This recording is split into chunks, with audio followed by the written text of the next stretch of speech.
SP Chenchubabu చెప్పారు. పట్టణంలోని NSR కాలనీలో కార్డన్ సెర్చ్ నిర్వహించారు. ద్విచక్ర వాహనాలకు సంబంధించి ఆర్సీలు తదితర వాటిని క్షుణ్ణంగా పరిశీలించారు. గంజాయి విక్రయాలకు కేంద్రంగా పేరు తెచ్చుకున్న ఎన్ఎస్ఆర్ కాలనీని గంజాయి రహిత కాలనీగా మార్చుకునేందుకు కాలనీ వాసులతో ఏకం కావాలని సూచించారు. కాలనీలో కొంతమంది గుట్టుచప్పుడు కాకుండా గంజాయి విక్రయాలు చేస్తున్నట్లు తమ దృష్టికి వచ్చిందని చెప్పారు. దీనిపై ప్రత్యేక నిఘా పెట్టి వారిపై కఠిన చర్యలు తీసుకునేందుకు సైతం వెనుకాడబోమని స్పష్టం చేశారు.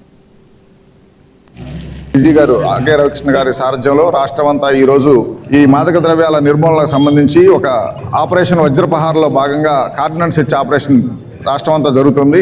దాంట్లో భాగంగా నాయుడుపేట సబ్ డివిజన్లో ఈరోజు నాయుడుపేట పట్టణంలో ఉన్నటువంటి ఎన్ఎస్ఆర్ కాలనీలో ఈరోజు నాతో పాటు 2 సిఐలు 5 మంది ఎస్ఐలు ఒక 50 మంది సిబ్బందితోటి నా ఎన్ఎస్ఆర్ కాలనీలో ఉండేటువంటి దాదాపు 200 ఇళ్లని చెక్ చేయడం జరిగింది. దీంట్లో అనుమానితులుగా ఉండేటువంటి పాత కేసులో నేరస్తులుగా ఉండేటువంటి కొంతమంది ఇళ్లని చెక్ చేయడంతో పాటు వాళ్ళందరికీ కౌన్సిలింగ్ ఇవ్వడం జరిగింది.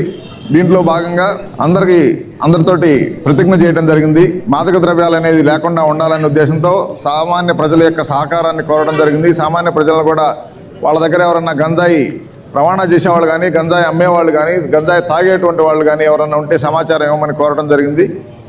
ఈ గంజాయి నిర్మూలనలో భాగంగా ఇది గత నెల రోజుల నుంచి ఆపరేషన్ వజ్రప్రహార్లో భాగంగా సస్పెక్ట్స్ని కౌన్సిలింగ్ చేయటం, ఆర్టీసీ బస్టాండ్లు, రైల్వే స్టేషన్లో చెక్ చేయటం, ఇలా నెల రోజులు కంటిన్యూస్ ప్రోగ్రామ్ ఉంటుంది.